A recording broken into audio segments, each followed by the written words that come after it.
Le sport pris au sérieux par des animateurs autant tout aussi dérisoires. Avec Emilio Constanza. I'm a fun guy. Félix Forget. As here's a drive in a deep left field by Castellanos. It will be a home run. Et Pierre-Olivier Poulain. This man was a bona fide scrub. He can't play. La triple menace. Les gars, si c'était pas du fait qu'on enregistre quelque peu avant minuit, je serais probablement en train de déchirer ma chemise, de crier et de sauter sur ma table. Non pas tant parce que je suis content de ce que je viens de voir, mais plus parce que je suis un peu abasourdi par ce qu'on vient de voir. On va parler là, Pop. Ben, vas-y donc. Je fais juste dire de même, là. Ouais. Il y a quelques jours, j'avais écrit sur le groupe chat, j'ai tellement hâte qu'on recommence à faire le pod dimanche parce que je trouve qu'il y avait tellement de stocks qui sont passés aujourd'hui. Mais là, juste avec ce qui s'est passé aujourd'hui, quel start pour commencer 2026. Exactement. Puis j'en profite, les gars, d'ailleurs. Ben, bonne année. On se l'est souhaité sur le groupe chat. Oui. Mais c'est la première fois qu'on peut se le dire ici en ondes et de vive voix. Bonne année, les gars. Toi aussi, mon homme. Bonne année et surtout bonne année à tous ceux qui sont devenus cardiaques après le match de ce soir entre les Ravens et les Steelers. Peut-être notre dernière parce que je pense qu'il y a beaucoup de gens qui sont devenus cardiaques avec le match d'aujourd'hui. C'est fou, man. Je pense que on va se lancer tout de suite là-dessus, là, ce match-là. Le quatrième quart, moi, il m'a enlevé au moins 10 années d'espérance de vie. J'ai même pas de temps. Je parle pas en tant que Guillaume qui est fan des Steelers. Je suis en tant que parti plutôt neutre dans ce match-là. Là, j'ai perdu 10 ans d'espérance de vie avec le quatrième quart de ce match-là. C'est fou, même. Ça n'a aucun sens. Je veux juste revenir sur une prédiction que tu nous as donnée pour ce match-là. Comme quoi, bon, tu disais, j'essaie de me rappeler très exactement les mots, mais comme quoi, bon, peu importe tout ce qui va se passer, tu sais quoi, finalement, les Steelers vont gagner quand même. En fait, Félix disait, tout le monde dit que tout le monde dit que les Ravens vont gagner, les Steelers vont perdre, donc ils vont gagner. Ouais, c'est littéralement... que ça. Cette équipe-là, dès que tu penses les comprendre, va de l'autre bord. Ça va marquer 100% du temps. Donc, effectivement, vous l'aurez compris, on parlait effectivement de ce match pour gagner la division du nord de l'américaine entre les Steelers de Pittsburgh et les Ravens de Baltimore. Le dernier match de la saison, le match du Sunday Night. Non seulement, oui, c'était à la tête de la division, mais ça permettait aussi d'être la seule de ces deux équipes-là qui ira en séries éliminatoires parce que cette division-là a été tellement pourrie toute la saison que finalement, c'est une équipe à 17 qui rentre. Alors, on se retrouve à jaser de ça. Puis, mon Dieu, par où commencer? Début de match assez terrible, la tertiaire des Steelers qui en arrache. Je pense qu'on va tout de suite parler de cette fin de match, les gars. Alors que les Steelers, les gars qui, ont bousillé un petit peu à la fin, ont énormément bousillé, en fait, le deuxième quart avant de revenir pour la mi-temps. On sera après ça dans ce quatrième quart où les Ravens ont une mince petite avance et avec 3 minutes à faire, asti, les Steelers réussissent à marquer. Wow! Moi, je vais juste résumer peut-être ce match-là, peut-être juste le quatrième quart, mais au moins la deuxième demi, bien comme du monde. Ah, vas-y. Je vais te résumer ça en 3 mots bien simples. Ball don't lie. Balls don't lie. Le botté à la toute fin, je comprends que, tu sais, oui, premièrement, Chris Boswell aurait dû faire ça. Au moins, ce match-là aurait pu au moins aller en prolongation de ce côté-là. Mais les Ravens avaient aucune business à ce que ce match-là soit âprement disputé au quatrième quart. Les Steelers se sont tirés dans le pied tout le long de cette fin de match-là. Mais sais-tu quoi? Ils ont réussi quand même à être le meilleur danseur sur le dance floor à 3h du matin, avec un pied complètement désorganisé. Pop, arrête de devancer. Il faut quand même parler. Malgré tout ça, il y a quelque chose qu'on n'a pas pu dire depuis très longtemps. Je l'ai tweeté et je vais en profiter pour le dire juste ici sur le pod. Mais faut quand même pas oublier le bad man qu'a été Aaron Rodgers. Après que les Ravens aient scoré ce fameux toucher, en fin de match, on se dit est-ce qu'il y en a encore une dans le tank? Peut-être la dernière drive de la carrière d'Aaron Rodgers. Et il est allé te chercher le toucher, Pop. Il a été, mais écoute, je sais pas qu'est-ce qui s'est passé entre le troisième et le quatrième quart, mais je pense que Mike Tomlin et John Harbaugh sont allés se voir entre le troisième et le quatrième quart, puis se sont dit, gars, tu sais quoi, pour rendre ça un peu le fun, ce quatrième quart-là, on a fait 3 quarts, c'est le fun, là, mais on va juste rendre ça le fun. Dis à ta défense, là, dis-leur d'oublier comment jouer au football, puis je vais faire la même affaire avec la mienne. Puis je pense que c'est pas mal qu'on a vu. Le nombre de bombes par rapport qu'on a vu d'un côté comme de l'autre. La mort en a 2 à Zay Flowers, puis celle d'Aaron Rodgers et Calvin Austin. Là. Ces 3 passes-là, c'est des épouvantables erreurs défsives. Qu'est-ce qui s'est passé 3 fois plutôt qu'une? Là? Ça peut arriver une fois dans le match, ça arrive, OK? Des fois 2, 3 en dedans d'une demi. C'est fou, c'est incroyable, même. Puis, écoute, bravo à Aaron Rodgers qui a réussi à amener son équipe à la victoire. Puis, écoute, si tu m'avais dit quand il a réussi ce toucher-là, puis que Boswell a manqué son converti, si tu m'avais dit qu'on allait voir la tête d'un botteur sur une pique à ce moment-là, je t'aurais dit, ouais, probablement que les Ravens vont aller marquer un placement, puis ça va finir là. Finalement, on veut bel et bien. Il y a une des 2 équipes qui veut la tête d'un botteur sur une pique, mais contre toute attente, ce n'est pas les fans des Steelers qui veulent celle de Chris Boswell sur une pique, c'est celle des Ravens qui veulent la tête de Tyler Loopman. Puis, écoute, je fais une petite parenthèse, je reviens aussi à Tyler Loop. C'est comme la 3e année de suite que les Ravens se font sortir à cause d'une erreur complètement stupide d'un de leurs joueurs de confiance. Il y a eu Zay Flowers il y a 2 ans, Mark Andrews l'an passé, Tyler Loop cette année. Écoute, puis avant le match, mon constat, c'était, je ne sais pas si les Ravens prennent la bonne décision en envoyant Lamar Jackson sur le terrain, dans l'optique où il est clairement pas à 100%, puis on voyait comment cette attaque-là roulait bien avec Stu Huntley. Chapeau à Lamar Jackson, il a été assez bon dans les circonstances. Une première demi plus tranquille, mais en deuxième demi, quand c'était important, il s'est levé. Mais pour une 3e année de suite, c'est un de ses coéquipiers qui l'abandonne au pire moment avec une erreur que tu dis, mais voyons donc comment ça a pu possiblement se passer. C'est le nombre de fois que je pensais que les Ravens avaient coulé dans le béton en fin de 4e quart. Le retour de... En fait, le converti manqué, le retour de beauté, la passe à Isaiah Likely, la position du placement, toutes des raisons, des moments où tu te dis, ça y est, c'est fini. Les Ravens vont enfin closer ça. Mais comme d'habitude, la magie noire des Steelers n'arrête juste pas. Et en cette journée, Myles Garrett a battu le record de sac, on y reviendra plus tard. C'est quand même TJ Watt qui a le dernier mot en aidant son équipe à se qualifier en série avec une interception. Ça, pour les fans des Steelers, je pense que ça vaut quasiment plus qu'une place en série. Je pense que de voir que TJ Watt a quand même le dernier mot dans cette journée-là, ça doit être quand même vraiment, vraiment cool pour les fans des Steelers aujourd'hui. Quand même. Puis dernier point que je vais amener là-dessus, les gars, comme beaucoup de matchs des Ravens qui se perdent, il y a toujours quelque chose qui revient souvent. C'est l'utilisation de Derrick Henry une fois la 2e demi. Derrick Henry qui, je pense en allant, en retraitant au vestiaire et à la mi-temps, était déjà un peu passé le 100 verges. Il a terminé quand même le match à 126 verges, mais avec une vingtaine de courses. On ne l'a pas trop vu en deuxième moitié de match. Et pourtant, c'était la facette du jeu qui fonctionnait très bien du côté des Ravens. Du moins, on marchait beaucoup sur les Steelers en début de match. Alors, bizarre de ce côté-là. Hein. Ça a été, je pense, vraiment l'aboutissement bizarre d'une saison régulière bizarre.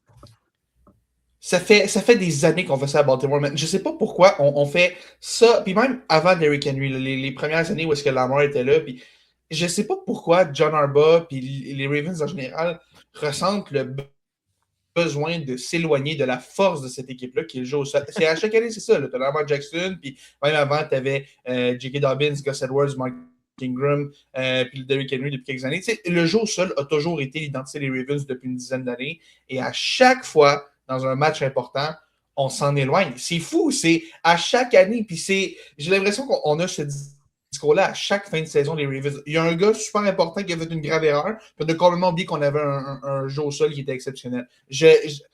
Ça me dépasse comment les Ravens. Puis je comprends qu'on a tiré de l'arrière pour une bonne partie de la deuxième demi, mais on n'a jamais tiré de l'arrière par 2 possessions. On a toujours été à 1 possession. Je veux dire, il n'y a aucune justification qui fait en sorte qu'il faut que tu éloignes Derrick Henry du plan de match. Le jour de sa fête, en plus, parce qu'il est historiquement dominant. Les 2-3 fois, il a joué le jour de sa fête par le passé. Je comprends pas. Je ne comprends pas pour les Ravens. On dirait que les Ravens sont plus préoccupés par l'idée de tasser le stigma que Lamar Jackson est un porteur de ballon. Ils veulent que Lamar Jackson ait gagné une grosse game par la passe que par l'idée de gagner avec ce qui est leur plus grande force.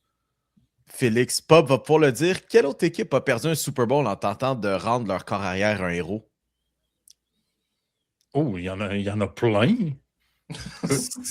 Si je te dis interception. Oh, il y a Brett Favre dans le temps que je jouais avec Minnesota. On n'est pas si vieux que ça, là. Non, c'était pas au Super Bowl. Championnat de conférence. Mais oui. Hey, pour vrai, j'essaie de penser vite, là, mais sûrement que la réponse est trop évidente. C'est juste moi qui cherche trop loin. Là. Les Seahawks. Ben oui. C'est quelque chose de drôlement d'un peu similaire, mais Félix, t'as l'air d'avoir quelque chose à dire là-dessus. Là.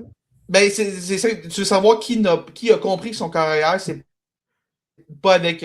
Qui a compris qu'il fallait que tu limites ton carrière et que tu laisses tes armes autour de lui fonctionner? Tu dis qui a compris ça? Les Eagles de Philadelphie qui ont gagné le dernier Super Bowl. Eux, ils ont compris ça. Ils ont compris que Jalen Hurts, tu vas le faire gagner pas en le rendant comme une superstar. Et d'ailleurs, il avait été très bon au Super Bowl, qu'on soit bien clair, mais ils ont compris que tu bases ton jeu sur Saquon Barkley, sur AJ Brown, sur Devontae Smith et sur tous ces armes. Tu demandes pas à Jalen d'être un héros. Tu demandes à Jalen Hurts d'en faire juste assez. Et ça a super bien fonctionné. Puis les Ravens, à chaque année, on s'obstine à vouloir faire de Lamar Jackson. Et puis Lamar Jackson est un passeur sous-estimé, là, j'insiste, mais Lamar Jackson, on veut faire de lui le carrière héroïque qui va gagner ça avec son bras quand ce n'est pas l'identité de ton équipe. Tu veux faire ça? Fine, fais-le. Mais fais-le à partir de la semaine 1 de la saison. Fais-le pas pendant 17 semaines au sol, puis à la semaine 18, t'arrives. Là, on est une équipe par la passe maintenant. C'est aujourd'hui que ça change. Aujourd'hui, Lamar, tu lances pour 450 verges s'il faut. Puis non, tu peux pas faire ça. Change pas ton identité tout le temps dans les matchs importants. C'est rendu que je sais qu'ils vont finir par abandonner le jeu au sol en deuxième demi des matchs importants. C'est automatique, c'est systématique à chaque fois qu'ils se retrouvent dans cette situation-là. Je comprends pas pourquoi on fait ça. Je le comprends juste pas. Pourtant, c'est pas comme si les Steelers se sont fait avoir à 2 reprises en essayant de coffrer le front défensif et se faire percer dans le tertiaire à 2 reprises. C'est jamais arrivé dans ce match-là non plus. C'est fou, même. Que dire de ça? Surtout que la couverture était complètement inexistante. Les gars, on va faire un petit peu un tour de cette actualité football et des matchs qui se sont déroulés. Là. Écoutez, malgré une victoire contre les Chiefs de Kansas City, qui aussi, devrais-je dire, là, au bonheur de beaucoup d'amateurs de football, les Raiders qui ont le premier choix au total du prochain repêchage. Donc, Félix, je te pose la question, sur 10, à quel point est-ce que tu évalues les chances que Fernando Mendoza soit un Raider l'année prochaine? 12 sur 10 à peu près. À moins qu'il... Tu vois, je dis 9 dans le très, très peu probable scénario où est-ce que, disons, il se déchire le ligament. Même s'il se déchire le ligament, je pense qu'il serait pris là. Je pense qu'il pourrait se déchirer le genou. Puis, les Raiders ont besoin d'un carrière, on l'a vu. On a besoin de tellement d'affaires, mais surtout d'un carrière. On a la chance d'avoir le premier choix de ne pas avoir à payer pour. Fernando Mendoza est juste là. Est-ce que Fernando Mendoza est un carrière générationnel? Non. Est-ce que c'est un bon carrière? Oui.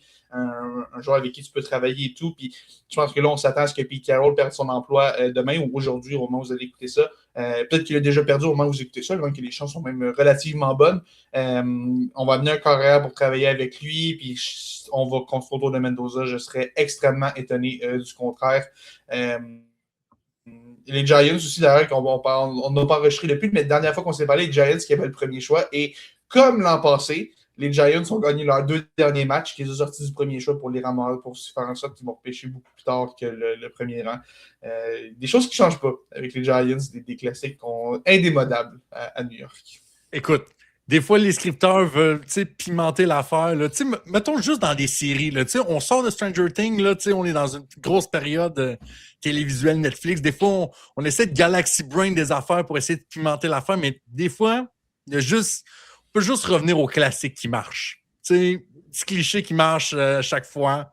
Les Giants qui ont la foi. Moi, je pense que Fernando Mendoza pourrait passer son bras droit dans une souffleuse après le championnat national, puis il se ferait repêcher au premier rang, étant donné que c'est les Raiders. Si ça avait été les Giants, par exemple, je pense qu'il y aurait encore un monde où on pourrait penser que si une équipe overpay, les Giants auraient pu se laisser tenter par une transaction.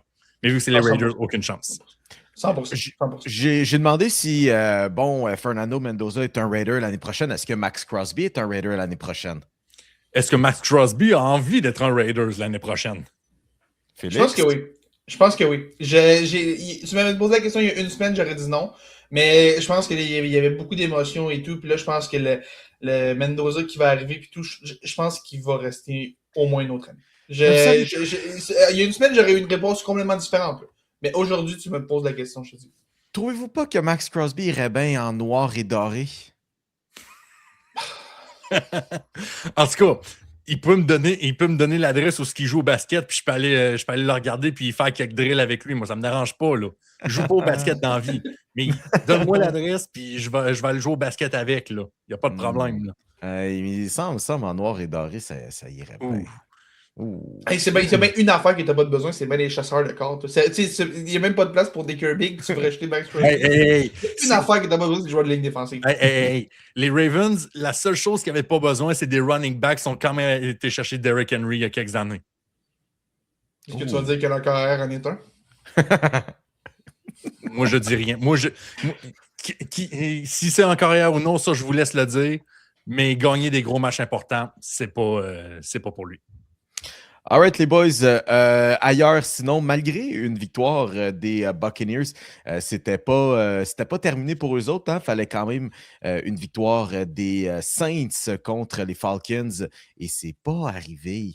Les Falcons qui ont gagné quand même aussi de justesse, 19-17, ce qui a fait en sorte que les Buccaneers, malgré une victoire contre les Panthers, se font surpasser par les Panthers au classement. Alors, GG, d'ailleurs, les Panthers qui sont en séries éliminatoires, on peut, je pense, une petite main d'applaudissement. Peu importe le fait que ce soit une fiche négative, on se retrouve sous la barre du 500. Les Panthers ont quand même gagné la division. Qui l'eût cru? Moi, je fais juste dire. Je ne sais pas si c'est la dernière, je pense que non, ce n'est pas la dernière, mais une des dernières équipes à avoir une fiche négative à se rendre en séries éliminatoires, ça donnait Beastquake. Ouais, je pense je pense que Washington était rentré. Ouais, non, il me semble qu'il y en a eu une dans les dernières années, surtout avec le format rallongé là, qu'on connaît depuis quelques années. Là, ça se voit un petit peu plus, mais dans les dernières années, le gagnant de division qui se qualifie en série puis avec une fiche négative, ça donnait Beastquake. On ne sait jamais. Moi, je te regarde, Félix Forget, je te regarde. Les Panthers de la Caroline ont gagné contre les Rams cette saison. Matthew Stafford n'en sera pas 3. Mais écoute, Matthew Stafford n'en sera pas 3 autres interceptions, mais il y a un truc que depuis quelques semaines, je constate, puis contre les Falcons, le match contre les Falcons, on n'est pas enregistré cette semaine-là, mais le match Rams-Falcons qui avait eu lieu un lundi soir, j'ai eu un constat que je pense que j'ai eu pour la première fois depuis des années, là. Sean McVay a énormément de difficultés contre ses anciens coordinateurs défensifs. Et Ejiro Evero est un ancien membre du staff des Rams avec qui il a travaillé sur le plan défensif avec McVay il y a quelques années.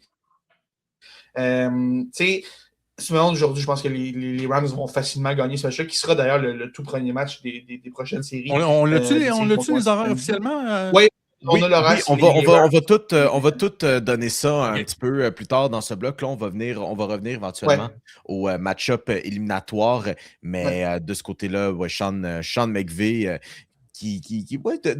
drôle. Quelques dernières semaines un petit peu bizarres pour les Rams. On va se le dire. Là. C'est depuis que Davante Adams n'est pas là. C'est depuis que Davante Adams n'est pas là. C'est vraiment ça qui a changé la dynamique de cette équipe. Puis là, Adams qui revenait pour les séries, Quentin Lake aussi, un gros morceau de la défense. Ce sera 2 gros retours pour les Rams. Sinon, pour d'autres équipes dont le sort était déjà pas mal fait, là, où on voit des matchs bizarres, là, genre Vikings, Packers, des Texans Colts ou finalement Riley Leonard qui réussit quand même à lancer pour presque 300 verges. D'ailleurs, on peut-tu quand même envoyer un go off King à Riley Leonard pareil? Oui. Autant lui, c'est quoi? King. Je veux dire, autant lui que Philip Rivers.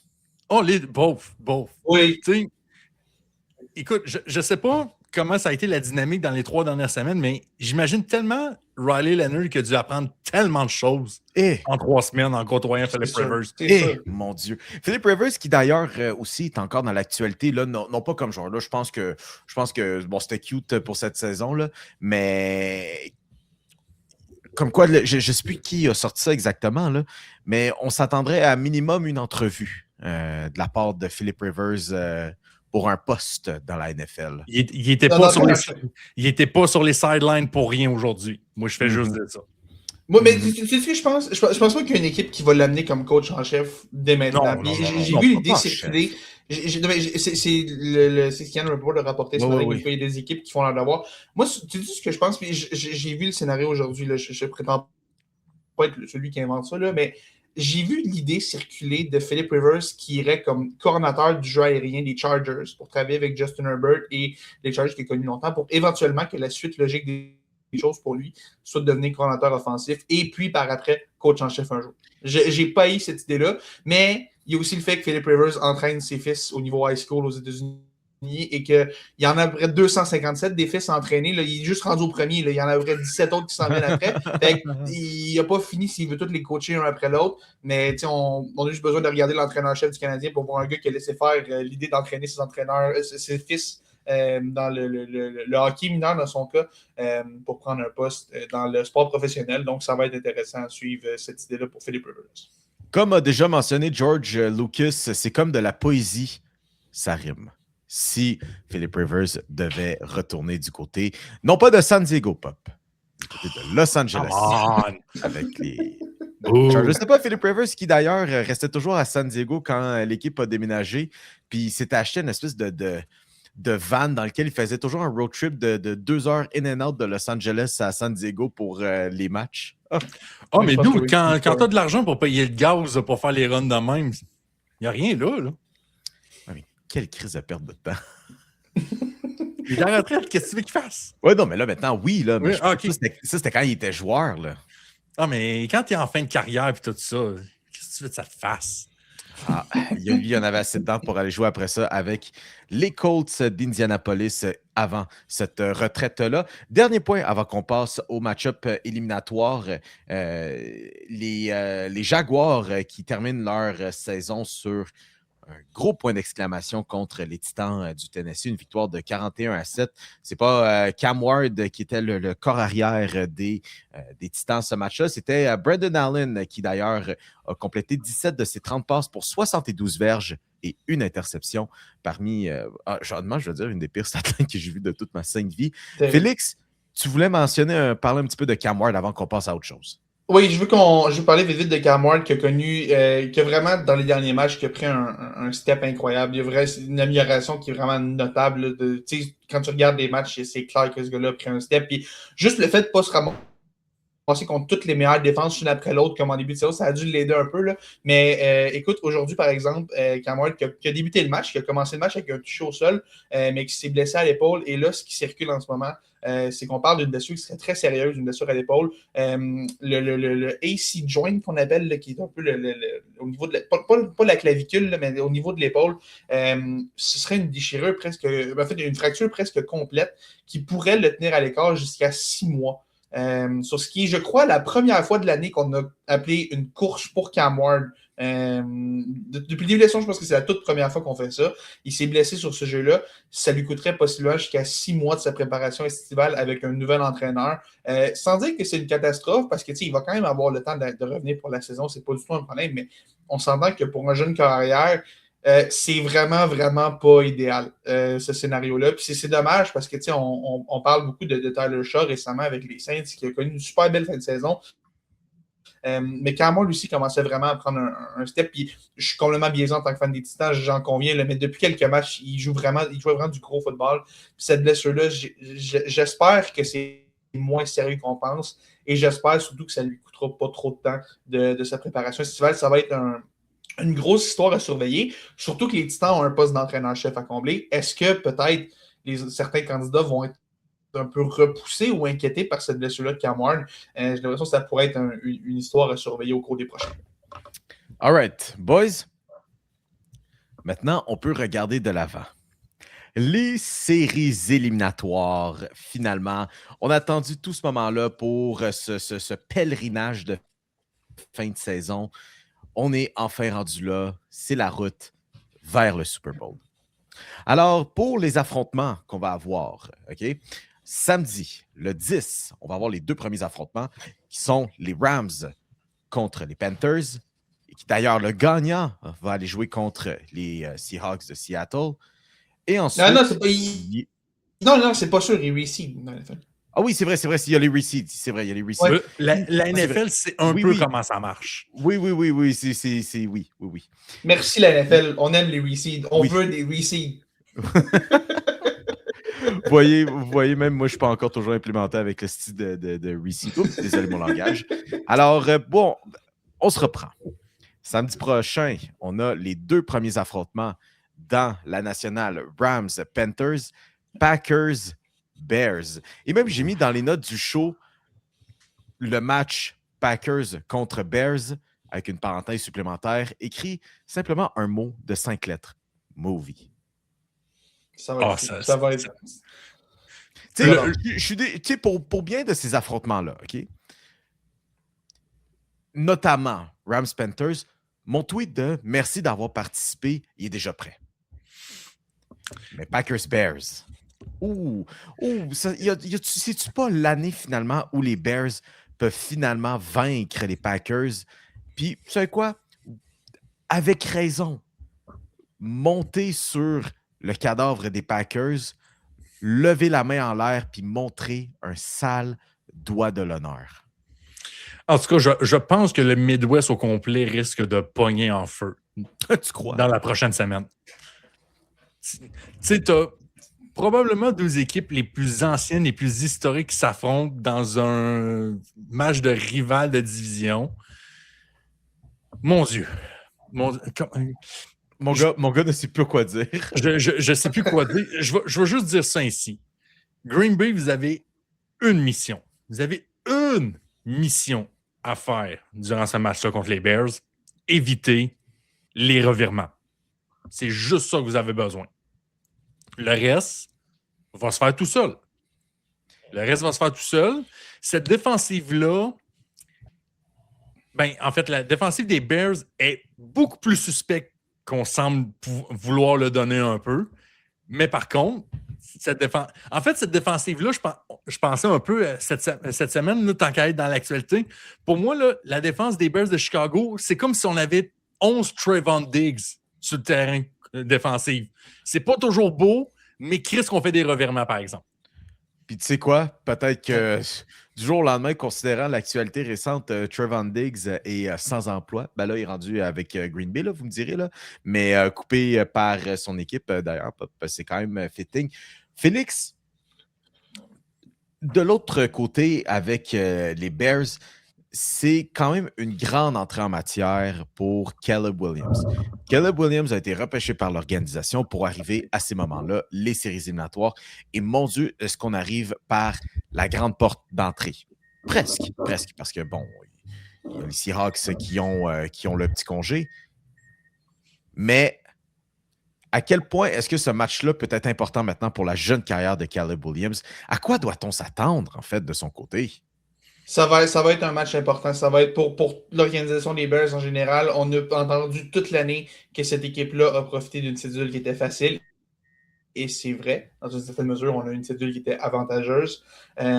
Mais les Bears, c'est l'occasion de prouver qu'on mérite notre place en tant que puissance de la NFC. Contre les Packers, qu'on a déjà affronté 2 fois. On a eu droit à 2 très bons matchs dans ces duels-là. Et moi, tu vois, la raison pour laquelle je crois en les Bears dans ce match-là, depuis quelques matchs, la défense des Packers est horrible et ce changement-là coïncide avec un événement assez facile. à identifier la blessure de Micah Parsons. Sans Micah Parsons, cette défense-là pique du nez à une vitesse incroyable. Puis les Packers, les Bears se sont affrontés une fois depuis la blessure de Parsons. Les Bears ont emporté. Dans un match, par exemple, où il faut le noter, Jordan Love n'a pas terminé la rencontre en raison d'une commotion cérébrale. Je crois aux Bears. Je pense que les Bears, on s'attarde tellement à la cédule qu'on en vient à les sous-estimer. Je pense que c'est une sérieuse équipe à considérer qui pourrait sortir même de la NFC. Je ne suis pas prêt à dire que c'est la meilleure, mais je pense que c'est dans les très bonnes équipes qui sont là. Mais ça va être un match important pour Caleb, voir comment il va se présenter dans ce match-là. Un avantage qu'on a pour les Bears, il fait froid dans ces matchs-là, les matchs de série, et on a un jeu au sol qui est dominant avec DeAndre Swift et Kyle Monangai. Rome Odunze qui se repose depuis quelques semaines devrait revenir. Luther Burden commence à émerger. Colston Loveland aussi, le lié rapproché recul commence à émerger.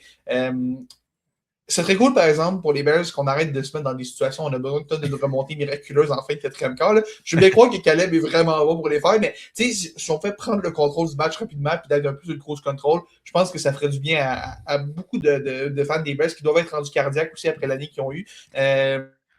Mais tu sais, en ce moment, les Bears, même si on perdu aujourd'hui, on n'a pas été capable de compléter cette remontée-là. Je pense qu'on arrive dans un état d'esprit où on sait qu'on est capable de faire des remontées, puis ça fait en sorte qu'on a une confiance qu'on a. Moi, je ne me souviens pas d'avoir vu une équipe des Bears jouer avec autant de confiance, surtout en fin de match. Les Bears, je l'ai dit il y a quelques semaines, avant, c'était comment on va perdre le match. Là, maintenant, c'est OK, comment on va aller gagner le match. Puis, c'est la troisième fois que ces deux entraîneurs-là vont s'affronter, Ben Johnson, Matt LaFleur, cette saison. Habituellement, la troisième fois, c'est l'équipe la mieux coachée qui va l'emporter. Puis j'ai envie de dire que les Bears ont l'avantage à ce niveau-là. Vraie question que je vous pose, les boys, concernant ce match-là. Green Bay doit avoir une avance de combien de points après 3 quarts pour être confortablement à l'aise puis se dire on va gagner ça? Le over-under, pour moi, c'est 56,5. En bas de 56 points, je pense que je ne suis même pas à l'aise d'affronter les Bears au quatrième quart. Hey, j'allais te donner une réponse tellement raisonnable. Genre, tu sais quoi? Genre un 13, tu sais, de quoi de même. Oh non, c'est pas assez. Oh non, 13. Non, jamais. J'allais dire, tu sais quoi? Deux possessions, mais pas complètement 2 touchés et points convertis. Tu sais, j'allais dire, peut-être un petit 13 points, de quoi de même. Oh non, c'est au moins, ça doit commencer par un 2. Puis que le chiffre après soit plus haut que 5, mettons. Hop. Ouais, moi, j'allais quasiment à 28. J'allais à 28. J'aime quand vous êtes raisonnable. Vous êtes tellement raisonnable. Juste un petit point pour l'instant. Félicitations aux gens de l'Internet. Vous avez encore 1 an pour continuer vos mimes. Les Bears de Chicago n'ont toujours pas de corps arrière avec 4000 verges aériennes cette année. Malheureusement, 3942, ce qui est la meilleure marque de l'histoire des Bears de Chicago.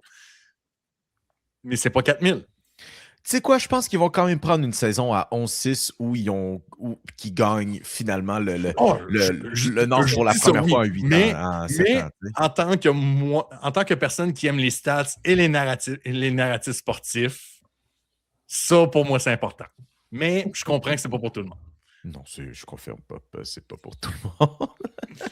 dans tous les cas. Donc, parfait. Donc, de ce que j'en comprends, on voit les Rams et les Bears l'emporter. Oui, j'ai souvent mes doutes sur les Bears, mais je pense qu'ils en montent assez. Puis, on dirait que j'ai de moins en moins confiance envers les Packers depuis 3-4 semaines, surtout avec Micah Parsons qui sont down. Tu sais, veux pas, on joue à Chicago. C'est pas comme si on jouait à Lambeau Field. Je comprends que Green Bay est habitué à jouer dans le fret. Mais juste le fait d'être à la maison, pour moi, je donne déjà l'edge à Chicago. Ça, c'est avant les blessures, la défensive et tout ça. Parfait. Les trois journées, c'est drôle hein, comment sont divisées. Cette première journée, c'est bon, c'est quoi le raisonnable. Tu sais quoi, on a quelque chose à dire, mais on est assez convaincus dans nos choix. Dans le deuxième, c'est telle équipe a l'occasion de faire quelque chose d'extrêmement comique. La troisième, c'est potentiellement celle-là que les gens en ont le moins à chirer. Mais pour ce deuxième jour de séries éliminatoires, ce sera les Bills contre les Jaguars et les 49ers contre les Eagles. J'ai parlé de X équipe a l'occasion de faire quelque chose d'extrêmement drôle. Les Jaguars et les 49ers ont l'occasion de faire quelque chose de très drôle. dimanche prochain. Explique-toi. Ces deux équipes-là vont gagner. Ces deux équipes-là vont gagner. Ces deux équipes-là vont Écoute, gagner. Pop, les Jaguars, Félix a dit, puis avec beaucoup de confiance quand même, là, on va se dire qu'ils pourraient gagner. On va le répéter, Pop. Les Bills, ça fait combien de temps qu'ils attendent un tableau des séries éliminatoires qui ne passe pas par Kansas City? Je pense qu'ils ont attendu pas assez longtemps, je pense. Puis tu sais quoi? On regarde le tableau, on regarde l'affrontement, puis on se dit, tu sais quoi? Hey, Jacksonville, ils sont pas pires. Genre, Ils sont pas pires. Pas pires. Damn, t'es gentil. Je l'avais dit au dernier podcast de 2025. Tu sais, Pop, c'est un euphémisme. Oui, c'est un très gros euphémisme parce que, honnêtement, là, on a à se mouiller là, présentement, là. Si je devais caller quelqu'un pour gagner le Super Bowl, c'est Jacksonville. Ah ouais. Moi, je sais pas si j'y vais là, mais j'y vais. Tu me dis Jacksonville gagne la AFC, je suis d'accord avec toi. OK, on peut aller ce compromis-là. Jacksonville va être l'équipe de l'américaine au Super Bowl contre les Seahawks. J'embarque. Hey, J'achète. Pop, t'es pas loyal à ton choix de début d'année. Je sais, mais écoute, ça, c'était mon choix en début d'année. Mais je cette regarde équipe-là, d'ailleurs, je a regarde le congé, hein? Quoi? Cette équipe-là a le congé par ailleurs. Absolument. Hey, faut craindre que je m'étais pas tant trompé que ça en disant que les Broncos de Denver. Fuck En off. tout cas, mais bref. Fuck off. Mais si j'avais ma future maison à mettre, plus celle que je vais gagner sur les Panthers de la Floride, pour moi, Jacksonville gagne l'américaine et s'en va au Super Bowl. Et ça, c'est mon choix. Mais je peux le voir. Tu sais, Je peux le voir. il y a quand même aussi de l'autre côté, bon, c'est peut-être moins applicable dans un sport comme le football, dans le sens que c'est one and done. Mais on a là deux équipes un peu à la croisée des chemins, dans le sens que les Bills, c'est de loin dans ce tableau-là l'équipe la plus aguerrie de tout le tableau. Je veux dire, de ces équipes-là, Ouais. combien ont participé aux séries éliminatoires l'année passée? Il n'y en a pas beaucoup, hein. Puis ceux qui ont fait des legit runs en playoffs, parce que oui, les Broncos ont participé l'année passée, mais se sont fait sortir au wildcard justement par les Bills l'année dernière. Mm-hmm. Alors, je regarde ça vite. Les Texans, ça n'a pas fait grand-chose. New England, ça n'a pas fait grand-chose. Les Chargers, on a-tu besoin de vraiment élaborer là-dessus? Fait que il y a une autoroute de jeunes chiots qui apprennent à marcher là, en ce moment-là. Et là, c'est là que je veux m'en aller avec ça. Encore une fois, c'est moins applicable au football que dans d'autres sports. Mais est-ce qu'une équipe aguerrie comme les Bills pourrait en fait renverser les prédictions qu'on est en train de changer en ce moment? Comme quoi, Jacksonville est une maudite bonne équipe. Et ils nous l'ont montré toute la saison que c'est une maudite bonne équipe. Est-ce qu'il y a un monde dans lequel on peut être imprudent face aux Bills de Buffalo? Ce que j'aime pour les Bills, c'est qu'on affronte une équipe qui n'est pas outrageusement dominante par la course, offensivement. Parce que c'est ça qui a blessé Buffalo pas mal toute l'année. La passe, c'est correct. Je pense qu'on peut, je dis pas on peut trouver un moyen de contenir Trevor Lawrence puis le jeu aérien. Puis Josh Allen étant Josh Allen, tu sais jamais ce qui peut te sortir de semaine en semaine. Mais si tu m'avais dit une équipe, mettons si on prenait les Bills de Buffalo puis on les transférait dans la nationale, tu sais, des Eagles, des Bears, mettons, tu sais, ce genre d'équipe-là qui a un gros jeu au sol, là, je t'aurais dit, aucune chance, Buffalo, ça va être un belt to ass à Jacksonville, mais moi, j'aime quand même un petit peu le match-up pour Sean McDermott puis Buffalo. Félix? Je trouve que l'affaire avec les Bills, mon problème avec les Bills, Josh Allen est un corps exceptionnel, puis on a des armes, puis je comprends pas les Bills. Sérieusement, j'essaye. J'ai regardé des matchs des Bills, je ne comprends pas cette équipe. Vraiment, là, j'essaye. À chaque semaine, c'est une boîte à surprise. Puis j'essaie de voir le duel le plus comparable que je peux trouver, puis ça va sonner un peu particulier, mais je pense que c'est le match contre les Falcons sur lequel je vais me baser parce que la défense des Falcons, c'est une des rares défenses qui est aussi agressive que celle des Jaguars.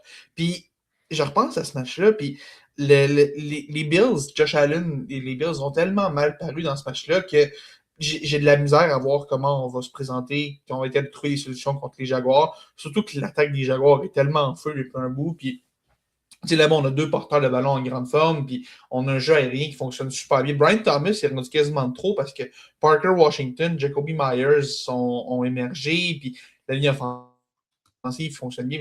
La défensive des Jaguars est juste vraiment, vraiment solide. Ce que Liam Cohen a fait avec cette équipe-là, la virée de bord en un an, c'est extrêmement impressionnant. Il a réussi à mettre Trevor Lawrence en confiance, ce qu'aucun entraîneur avait réussi à faire, que ce soit Urban Meyer. D'ailleurs, Urban Meyer, quel drôle d'histoire. Et on peut Je pense qu'on peut l'oublier. même pas le compter rendu là. Puis Doug Peterson, c'est des gars qui n'ont jamais été capables de mettre Trevor Lawrence en confiance. Puis là, on voit le Trevor Lawrence de Clemson depuis quelques semaines. Puis c'est cool. Je suis content. Même si je l'ai admis, je déteste les Jaguars. Cette rivalité-là avec les Titans s'est construite à grand coup de Thursday Night Football avec des chandails bleu poudre contre des chandails jaune moutarde. C'est construit cette rivalité-là. Là. Mais je respecte comment les Jaguars ont réussi à revirer ça de base cette année. Et il y a un monde dans lequel l'expérience d'Allen et McDermott leur donne la victoire, mais je pense qu'à Jacksonville, on n'aura pas l'avantage du domicile qu'on aurait si on jouait à Buffalo. Je pense que ça, c'est quelque chose qui change la donne.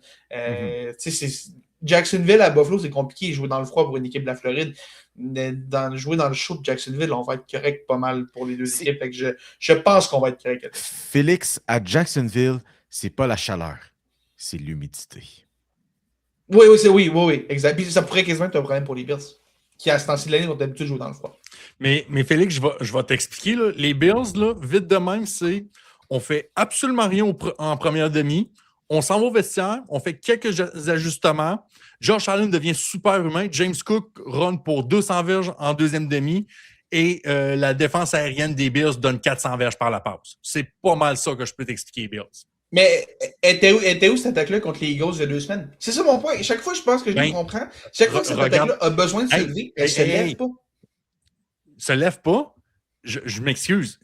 Mais c'est ça que je te dis. Deuxième demi, on porte certains ajustements et là, on se réveille. Par contre, c'est vrai qu'en première demi, on est absolument dégueulasse, mais on est passé à un converti de 2 points de battre les Eagles après avoir fait absolument rien en première demi. Je te dis, c'est comme je disais tantôt. Je pense que les Jacks sont bien meilleurs que les Eagles. C'est ça mon point. Je sais pas comment on...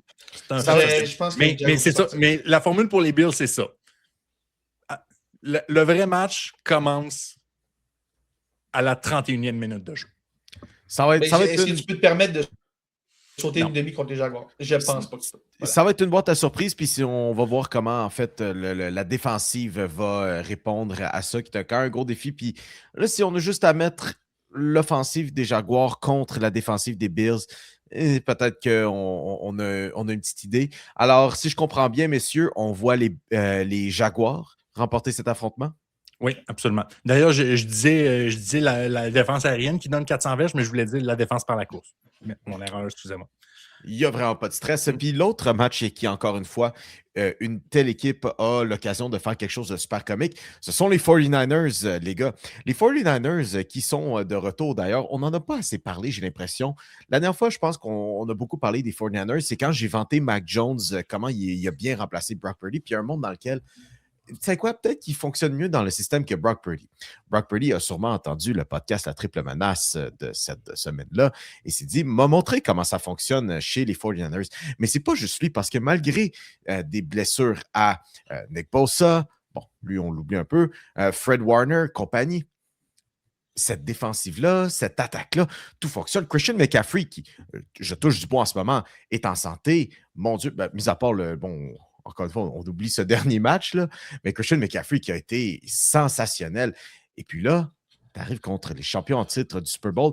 Pas la première fois que ces deux équipes-là s'affrontent depuis 2020. Et puis là, tu regardes ça et tu te dis, oh, finalement, les 49ers, ils en ont-tu encore une dans le tank? Sais-tu ce qui va changer ce match-là? Ce qui va faire en sorte qui va déterminer le résultat de ce match-là, c'est un joueur en particulier. C'est est-ce que Trent Williams va être en mesure de jouer ou non. On l'a bien vu contre Seattle. l'attaque des 49ers ne bouge pas sans Trent Williams. Puis c'est drôle parce que j'ai l'impression qu'on dit ça de beaucoup de gars. Sans George Kittle, ça bouge pas. Sans Christian McCaffrey, ça bouge pas. Ce sont probablement les 3 piliers à l'attaque de San Francisco. Si les 3 sont là, sérieusement, le reste, c'est très peu important. On va être capable de fonctionner. Mais Trent Williams, son absence, on l'a vraiment senti dans le match contre les Seahawks. Et écoute, on a quand même été capable de battre les Bears sans Trent Williams. On va quand même donner un peu de mérite à ce niveau-là. Mais j'ai vraiment l'impression qu'avec les Eagles qui sont une bonne défense, tu vas avoir besoin de Trent Williams pour être capable de naviguer tout ça. Si tu as Trent Williams, tu vas être correct. Mais écoute, sinon, il y a une porte qui s'ouvre pour les Eagles. On sait que ça a été une saison particulière pour les Eagles. Petite pensée pour le lapin de la positivité, repose en paix. Le talent est là, mais on n'a jamais été capable de mettre tous les morceaux ensemble à Philadelphie. Jalen Hurts, qui a une saison bizarre. Saquon Barkley, qui n'est pas le joueur qui était l'an passé. La ligne offensive qui est décimée, qui est vraiment qui est rien par rapport à ce qu'il était l'an passé. AJ Brown, qui est surtout occupé à faire des crises de diva, plus qu'à être même si bon, ça s'est replacé parce qu'on lui donne le ballon 12 fois par match maintenant juste pour qu'il se tienne tranquille. Puis il y a certaines craques dans cette défense-là. Je pense que San Francisco est l'équipe, pour moi, qui a le plus de chances de faire un upset, en assumant que les Rams ne sont pas réellement un upset contre les Panthers, même si on est la tête de série inférieure. J'y vais quand même avec les 49ers dans ce match-là. Pop, ton call, qui l'emporte? Je pense que les Eagles vont l'emporter parce que même avec Trent Williams, San Francisco n'est pas reconnu comme l'équipe la plus physique sur le terrain. On sait souvent manger au niveau physique, que ce soit sur la ligne défensive, la ligne offensive. T'affrontes Philadelphie, tu ne peux pas te permettre de ne pas être physique contre les Eagles. Pour moi, c'est là que ça va jouer. Les gars, je vais, maintenant qu'on n'a pas un consensus, je vais me permettre de couper dans le milieu et de pouvoir nommer un gagnant. Un match nul. Le crédit de match nul. Félix, en séries éliminatoires, ça ne peut pas arriver. C'est pour ça que... On va trouver le moyen. Écoute, si maintenant il y a un match-up que les deux équipes sont vraiment mauvaises, on éliminera ces deux-là puis on laissera passer la game. Oui. Donc, pour couper dans le milieu, je vais y aller avec l'équipe que j'ai mentionnée. C'était mon dernier tour de piste avec eux. Parce que, bon, c'est aussi une équipe aguerrie, les 49ers. Vous savez quoi? Je pense qu'ils sont capables de me donner encore peut-être une victoire. Peut-être une victoire. Je la verrai celle-là des 49ers contre les Eagles. All right, les boys, on va rapper ça assez rapidement, je pense, avec les derniers matchs qui s'en viennent. En fait, le match de dimanche, semaine prochaine, le dernier match sera entre les Chargers et les Patriots. Est-ce que le tweet merci d'avoir participé est prêt à quelque part? J'ai pas envie de le sortir tout de suite parce que c'est plate. Je le sais. On en parle depuis le début de l'année. Peut-être un peu trop. Mais les Pats, je veux voir qu'est-ce que vous êtes capable de faire contre une équipe legit. Philippe, ça te fait beaucoup rire parce que la deuxième tête de série... Je sais que c'est peut-être trop facile de ramener le calendrier et tout ça, mais tu n'as pas le choix. Cette équipe-là a profité d'un calendrier facile pour engranger certaines victoires là-dessus et peut-être de jumper certaines étapes d'une reconstruction ou peut-être même d'une progression un peu. Mais ça sera peut-être plus un discours l'année prochaine de ce côté-là. Ouais. C'est parce que les gros joueurs de talent sont plus du côté de LA, même si je devrais dire San Diego, que New England. OK. Moi, c'est drôle parce que tu parles de cette équipe. En fait, Justin Herbert et Drake May sont trop égaux pour donner peut-être le gros edge aux Pats. Mais tu oublies que Justin Herbert en série perd comme 95% de sa puissance. Écoute, la deuxième tête des séries pour moi dans la AFC, dans la NFC, c'est la même chose, la même histoire. Les Pats, les Bears, je trouve que c'est exactement le même genre d'équipe. Mais je vais donner un avantage aux Pats quand même. Mais j'ai hâte de voir dans quel état Justin Herbert va être parce qu'on sait que sa main est un problème depuis quelques semaines. Est-ce que là, avec une semaine de repos, sa main va prendre du mieux et il va avoir plus l'air de Justin Herbert. On parle de Josh Allen qui est content de voir un tableau des séries sans les Chiefs. Justin Herbert, qui a des choses à prouver en série, doit être pas mal content lui aussi de voir ça. Puis c'est un duel qui est prenable pour les Chargers, mais tu sais, encore une fois, on revient au classique d'une équipe qui vole dans le chaud, qu'il faut qu'ils se ramassent dans le froid. Les Chargers qui s'en vont jouer en Nouvelle-Angleterre, ça pourrait être un défi pour la main de Justin Herbert. Fuck it. Je change ça parce que je me suis rappelé que l'année passée, quasiment peut-être à la même date de l'année passée, j'avais mis tout mon stock sur les Chargers puis ils avaient perdu au premier match l'année passée. Je ne refais pas cette erreur-là. Les Pats vont gagner ça. Surtout à maison. Je pense que Gillette Stadium va être un gros facteur de ce côté-là. Mais je veux juste vous poser une question super rapidement, OK? Puis répondez peut-être en une phrase rapidement. Quelle équipe vous avez le plus confiance, les Bears ou les Pats? Les Bears, je pense les Bears. OK.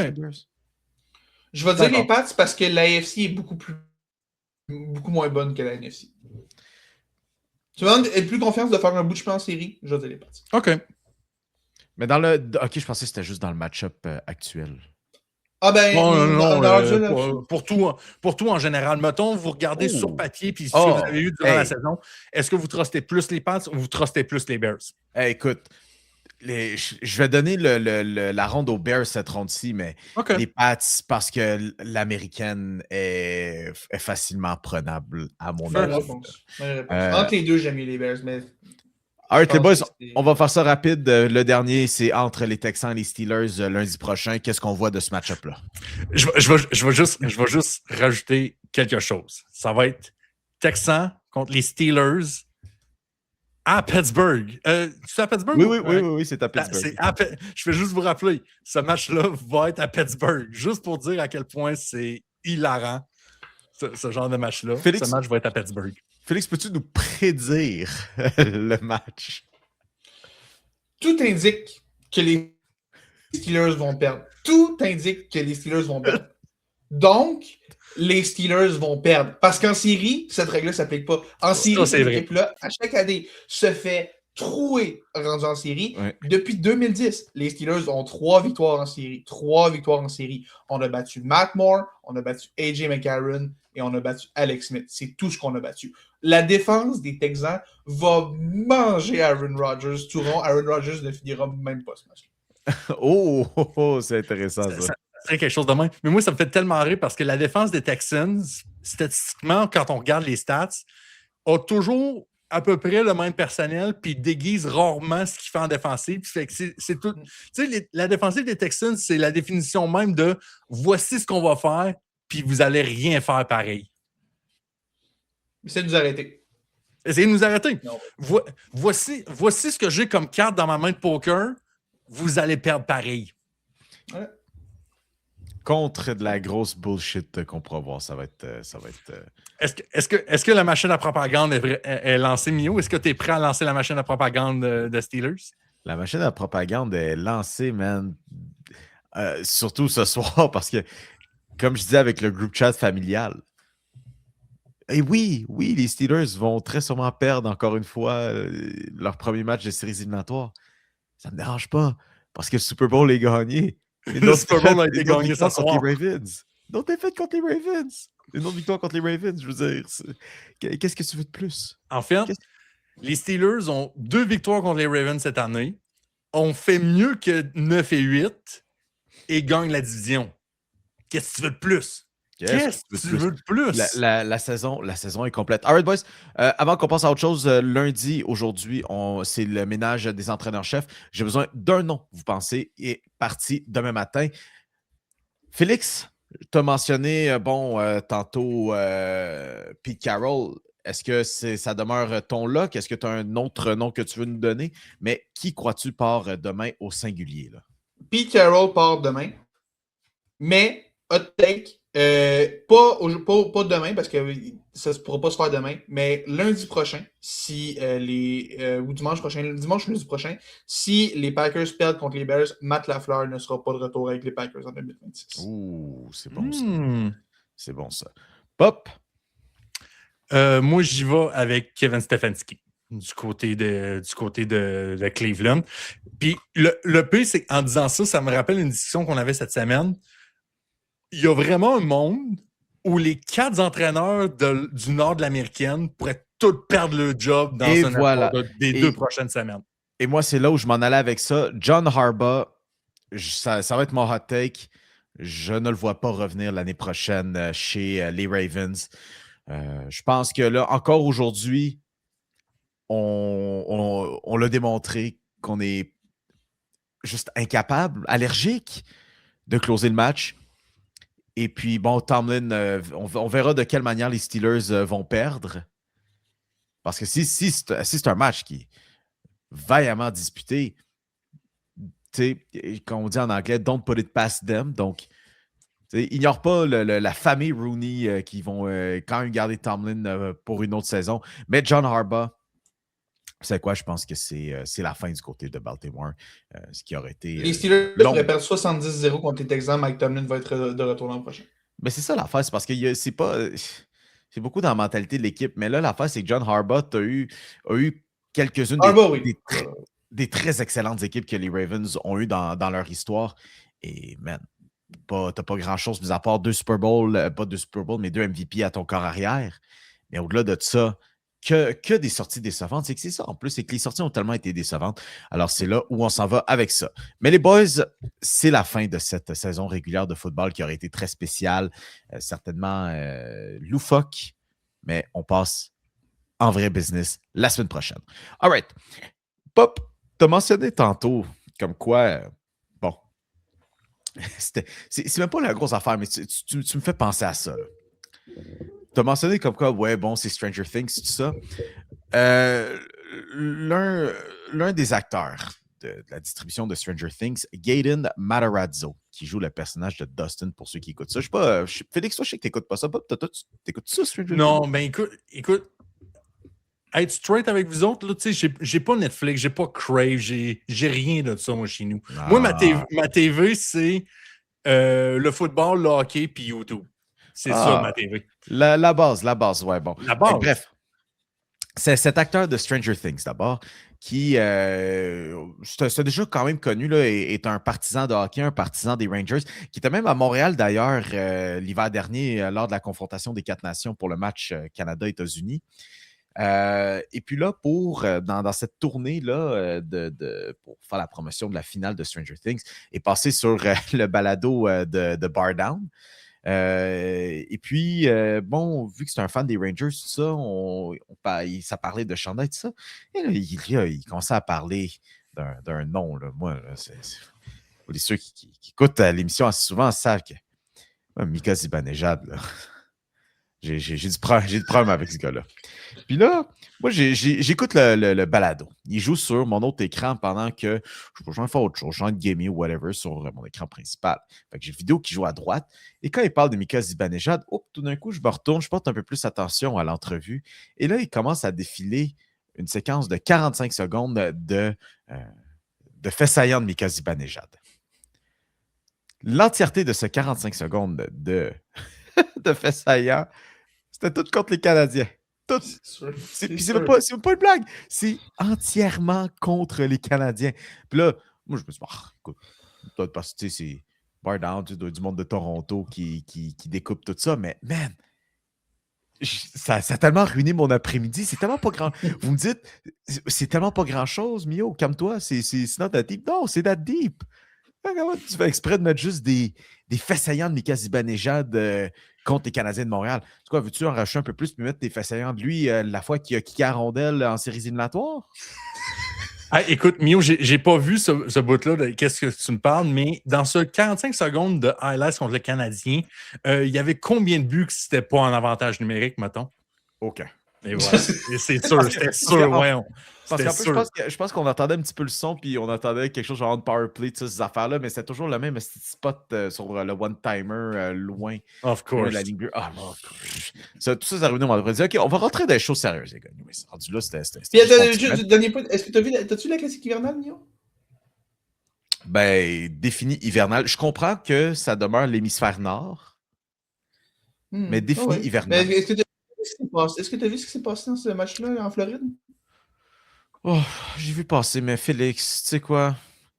Match, vendredi soir, j'avais envie de faire autre chose que de regarder deux équipes. Mais veux-tu qu'on les compte, les buts d'Ivan Ejon dans ce match-là? On va les compter, on va les compter. Non, Pas non, 1, non. pas 2, 3.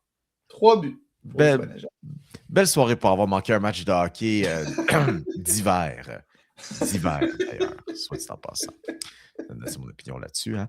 Hey, j'ai mentionné vite vite Canada-États-Unis, c'est championnat mondial junior. Et puis, les gars,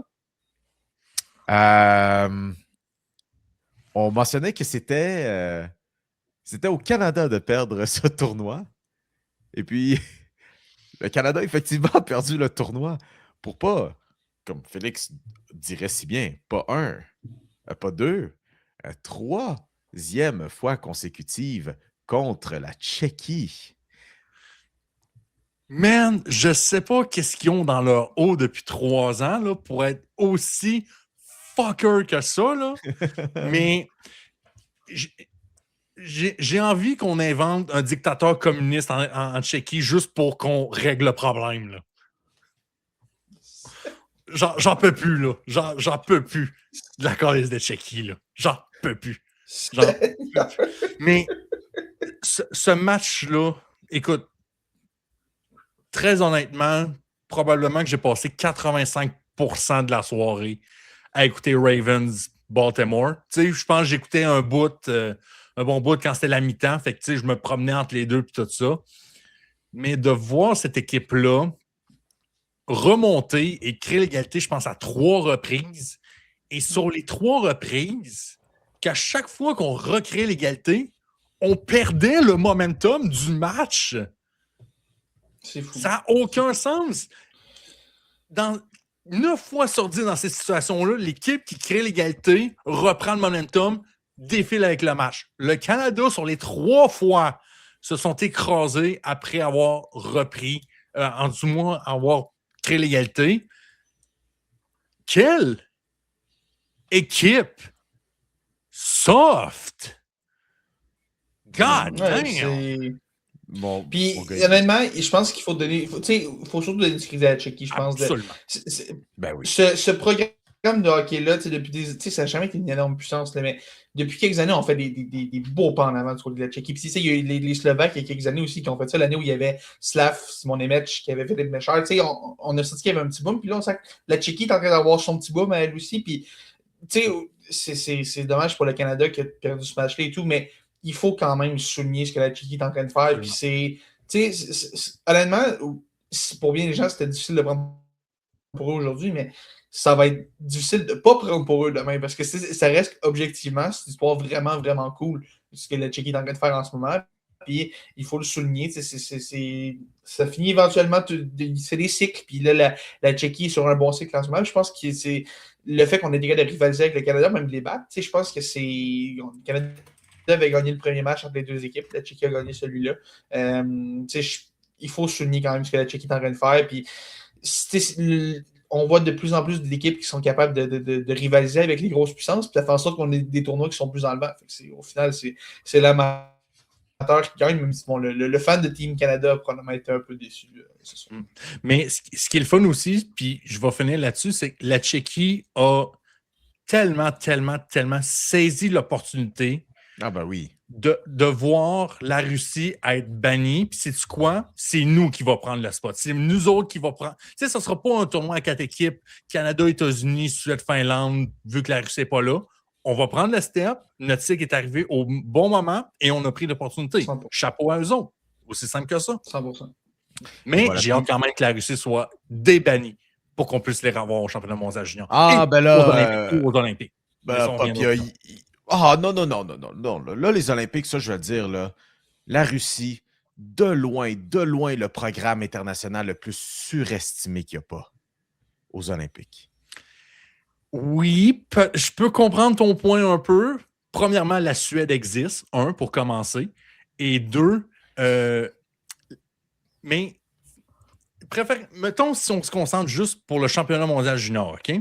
Oui, Canada, États-Unis, Suède, Finlande, Tchéquie, Russie. Juste ces 6 équipes-là, t'as tellement un tournoi awesome. Ça rend la chose plus le fun. Mais pour les Olympiques, Pop, viens pas me jaser de ça. La super team de 2014, qui a littéralement perdu un gars qui s'appelle TJ Oshie. Programme national surestimé. Puis tu sais quoi? Ça a pris qu'on enlève les joueurs de la LNH pour que ça gagne l'or. Bon, ok, bon, cool. Puis by the way, tout ça en ne pouvant même pas porter le drapeau de ton pays. Ah, ben là, ça, c'est une autre affaire. Mais est-ce que vous pensez qu'Ivan Demidov peut être citoyen québécois d'ici les 6 prochaines semaines? La question, c'est est-ce qu'il ferait équipe Canada? Est-ce qu'il va être Demidov fait équipe Canada? Oh non, je pense pas. C'est juste le manque d'expérience. All right, les boys, embarquons là-dessus. Les équipes olympiennes qui ont été annoncées là, pour les prochains Jeux olympiques.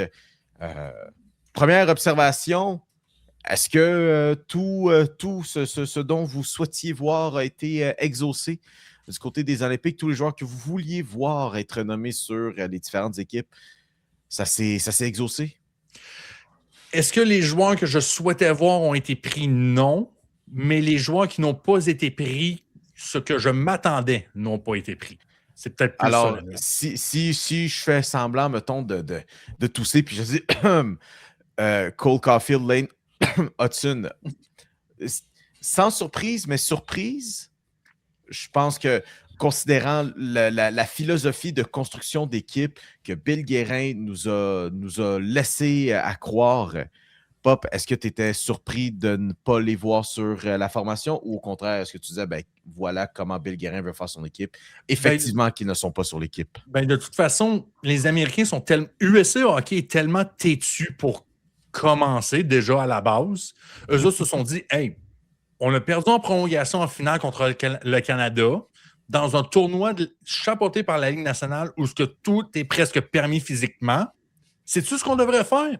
On va refaire exactement la même chose pour un tournoi de l'ILIHF où que tu fais juste une mise en échec ou que c'est juste un peu haut, tu es suspendu pour le tournoi. Puis j'exagère à peine. Je ne sais pas pourquoi on a pensé ça, mais tu sais, c'est comme si tu faisais une équipe All-Star de la mettons si tu prenais juste les meilleurs joueurs américains pour un tournoi de l'NBA, puis tu nous demanderais, essaie d'exporter ça pour un tournoi de la FIBA. C'est exactement pas la même chose. C'est deux styles de jeu complètement différents. Mais écoute, si ça peut permettre au Canada de gagner l'or éventuellement, faites ce que vous voulez. Hein? Moi, je suis...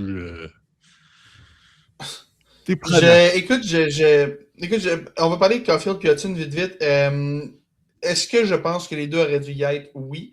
Est-ce que je pense que les deux sont les pires snobs de Team USA? Non. Parce que si Cole Caulfield n'est pas là, c'est une chose, mais Jason Robertson méritait probablement plus de place que Cole Caulfield et il a fait pas partie. Oui, mais Félix, Vincent Trocheck. Ah, mais oui, c'est du classique. Trocheck.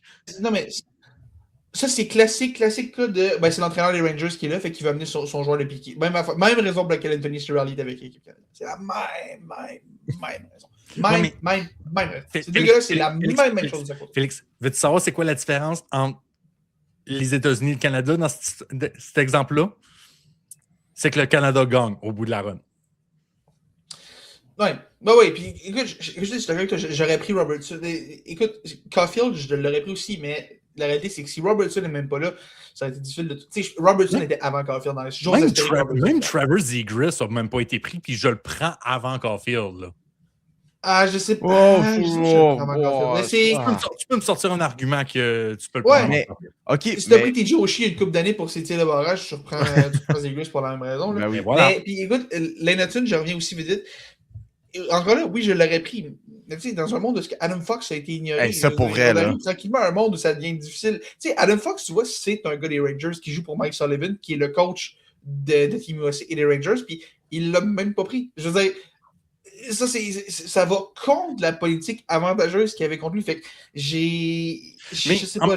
En même temps, je pense qu'il y a aussi une analyse de Adam Fox n'a pas eu un très bon tournoi à la Confédération des 4 Nations. D'après moi, À l'époque, c'est un tournoi correct, mais surtout une mauvaise finale. Puis je pense qu'on se souvient vraiment de la mauvaise. Et il y a D'après moi, il a une manqué mauvaise de saison.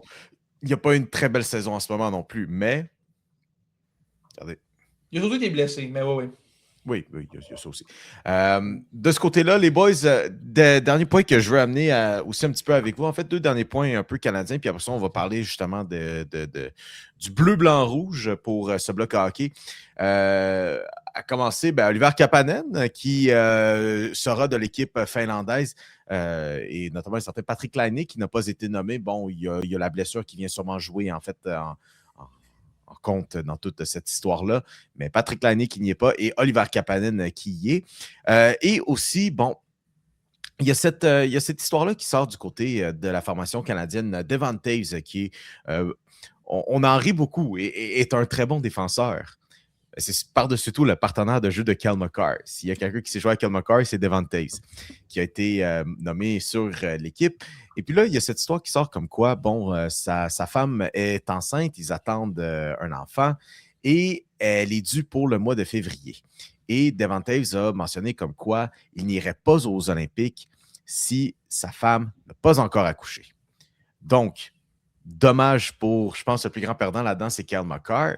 Mais à en gagner, les gars, il y a un défenseur des Canadiens, bon, il ne joue pas du même côté que Devon Toews, mais je pense qu'on peut commencer à avoir un petit peu de fun. J'avais Noah Dobson comme 7e défenseur de l'équipe canadienne. Finalement, il n'a pas été choisi, mais là, avec un défenseur en moins, oui, encore une fois, c'est du côté gauche, on peut se permettre d'avoir un petit peu de fun là-dessus. Voyez-vous et où Noah Dobson, Mike Matheson être nommé sur l'équipe canadienne? Écoute, pour Noah Dobson, Hockey Canada sont vraiment stricts là-dessus. Un défenseur gaucher joue à gauche, un défenseur droitier joue à droite. Il n'y a aucune exception assez grande pour faire ce genre de choses-là. Effectivement, je te la donne. Il y a Boervat aussi qui s'est blessé un peu cette semaine dans un match. Oui, il devrait être correct. C'est plus mineur, lui. C'est pas très sérieux. Mais tu sais, en même temps, je suis en train de me dire, est-ce que on ouvre la porte pour un Mark Scheifele, mettons, mais tu sais, on divague un peu là-dessus. Mais Noah Dobson, c'est borderline ligne olympique. Moi, j'aime le take là-dessus, Mio. Écoute, un moment donné, Drew Doughty ne jouera pas éternellement pour l'équipe Canada. Là. Un moment donné, là, je pense we're done with Drew Doughty là, avec l'équipe nationale canadienne. Là. Un moment donné, ça va faire. Là. J'aurais mis Dobson à la place de Doughty personnellement. Mais écoute, dans un monde où est-ce que Devon Toews participe au tournoi, c'est pas sa femme, je crois, doit accoucher le 2 février. Le tournoi commence le 5. Donc, il y a un monde dans lequel il est quand même capable de participer au tournoi. Mais dans l'éventualité où il n'est pas là, je pense que c'est pas Matheson ni Dobson qui serait rappelé en premier. Je pense que c'est Matthew Schaefer. Et je sais pas pour vous, là, mais l'idée d'un duo Matthew Schaefer, Cale Makar. Je pense pas que c'est ça qui arriverait. Je pense pas qu'on mettrait Matthew Schaefer sur la première paire après l'avoir ignoré. Là, mais tu vois un gars qui ressemble un peu à Devon Toews? J'aime ça. J'aime ça. Il faisait passer la conversation, là, mais effectivement, tandis que, tu sais, McLean Celebrini, lui, a été nommé sur l'équipe et je pense que, avec la saison qu'il connaît, tu sais quoi, je pense qu'on a juste forcé la main d'Hockey Canada pour le faire. Donc, et aussi, Nick Suzuki qui va y être. Les gars, on aura officiellement la ligne. Hey, check-moi une 4e ligne parfaite de Brennan Hagel, Nick Suzuki, Tom Wilson. Quoique Tom Wilson aussi s'est blessé cette semaine. Oh oui, mais il devrait être correct. Il va jouer aussi. C'est correct. Mais honnêtement, là, on est entre nous autres, là. Moi, si Nick Suzuki ne joue pas une calisse de minutes dans ce tournoi-là, là, moi, je me plains pas, là. Ben, c'est pas la fin du monde. Je ne vais pas me plaindre, là. Non. Même que, tu sais, on déchire un peu de notre chemise pour Cole Caulfield puis Lane Hutson à Montréal. Moi, je me plains pas, là. Il reste à la maison. Moi, I'm good with that, là. Oui, c'est un peu l'autre partie, en fait, des Olympiques, dans le sens que, bon, OK, ben, tu joues pas, tu as l'occasion de te reposer. Félix, dernier point, on passe Canadien pour terminer l'émission.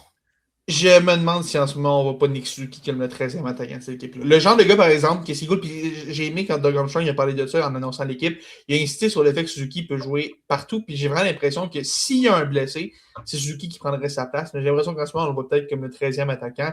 Puis tu sais, je serais pas surpris qu'on se ramasse dans une situation où est-ce qu'on se demande qui va prendre les répétitions entre Nick Suzuki et Bo Horvat, deux gars qui sont pas complètement différents. Là. Ça se ressemble un peu, ces deux gars-là. Puis, je sais pas. Je serais pas surpris qu'en ce moment, Suzuki n'ait pas une place dans le top 12 du Canada. Et voilà, on a entendu là-dessus. Les gars, c'est officiellement la mi-saison des Canadiens de Montréal. On va passer rapidement sur quelques petites questions. À commencer, est-ce que, bon, les Canadiens, au moment où on se parle, okay, c'est 42 matchs de jouer avec une victoire contre Dallas aujourd'hui, donc ça joue un peu à leur faveur, mais c'est 23 victoires, 13 défaites en temps réglementaire, 6 en prolongation, 52 points, égalité à deuxième place dans l'Atlantique. Est-ce que vos attentes ont été atteintes pour les Canadiens de Montréal? S'il y a quelqu'un qui nous écoute en ce moment, qui me regarde straight dans les yeux, sans rire, et me dit qu'il n'est pas satisfait de cette première moitié de saison-là, je pense que je le frappe. Vous ne serez jamais si vous n'êtes pas satisfait de ça. Pop, j'entends oui. Félix, tu dis? Non seulement mes attentes sont atteintes, sont dépassées.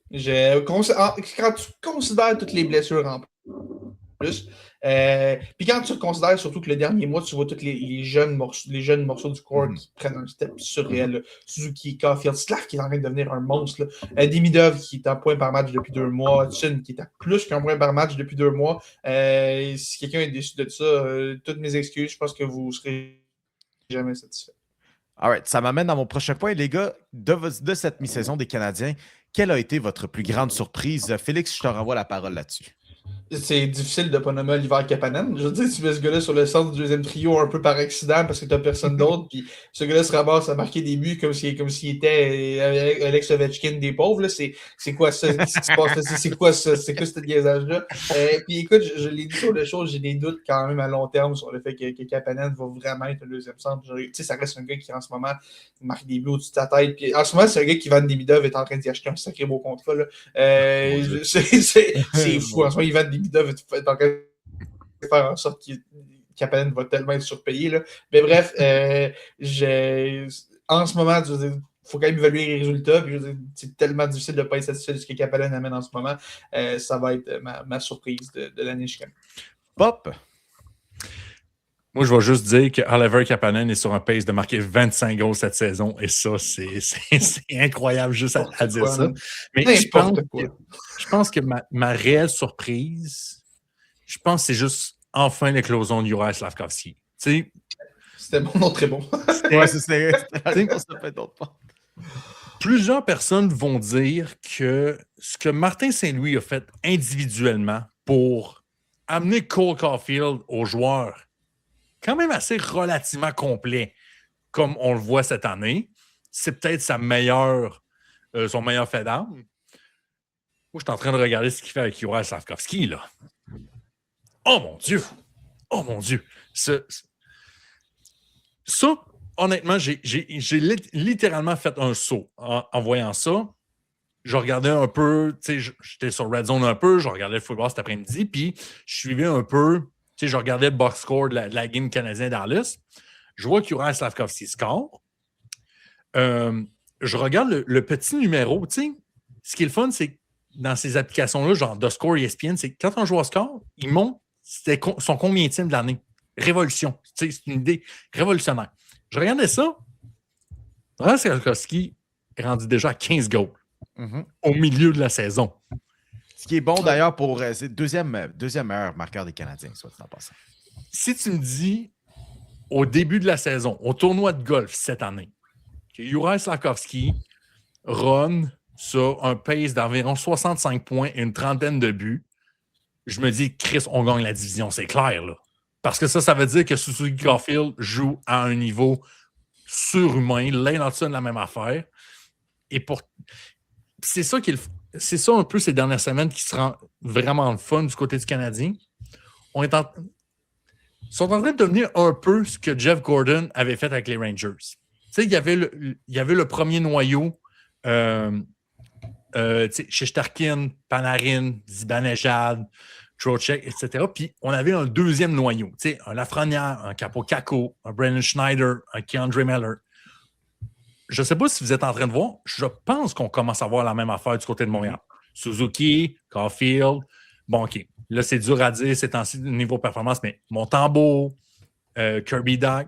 Et là, tu as un deuxième petit corps qui est en train de se faire. Oui, exactement. Slavkovski, Hudson, Demidov, Kapanen, Michael H. qui s'en vient, Alexander Zarovski, éventuellement peut-être. On va attendre un peu avec eux. Là.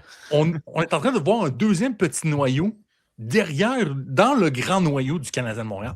Mm-hmm. Oui, c'est en fait vos deux surprises, là, ça vient un peu à la même affaire, mais effectivement, le deuxième trio. Puis il y a encore bien des choses à mentionner. J'ai les deux défenseurs qu'on a mentionnés, Mike Matheson, Noah Dobson, ce sont des gars totalement incroyables à. Jacob Fowler aurait pu rentrer dans cette catégorie-là. Quoique le 7%, c'est un petit peu plus petit. Exactement. All right, boys, votre déception par contre. Moi, j'en ai une, puis je pense que c'est peut-être pas nécessairement la vie populaire. Je suis légèrement déçu de Caulfield et Suzuki depuis que Slavkovski ne joue pas avec eux à 5%. Les gars sont encore bons, les gars ramassent des points, les gars jouent du bon hockey, puis même depuis quelques matchs, ça va un peu mieux. Oui, c'est ça remontait un peu.